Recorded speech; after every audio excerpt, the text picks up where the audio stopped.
Benvinguts al videoblog Esgarrinxades Utòpiques. Avui parlarem de Bàrcino, de la Maria Carme Roca, publicat per Columna.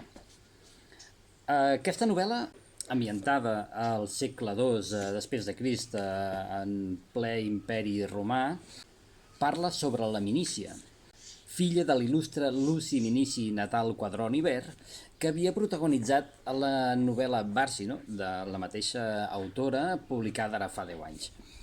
Si ja heu llegit aquella, aquesta diguéssim que és una continuació. Si no l'heu llegit no passa res, perquè són novel·les independents i per tant les podeu llegir del dret i del revés, no hi ha problema.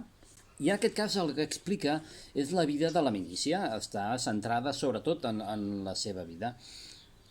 Com va ser enganyada pel pèrfid Teseu, enemic fèrrim del seu pare, com va tenir un fill d'aquest dolent de la pel·lícula, diguéssim, com el Luci Minici Natal la rebutja per aquest fet i com tira endavant la seva vida independentment de tot això.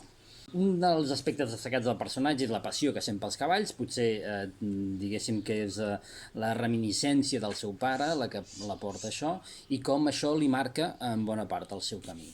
Clar, en aquesta novel·la els personatges són molt rics en matisos, molts d'ells tenen un passat fosc al darrere que no coneixem i que anem descobrint de mica en mica.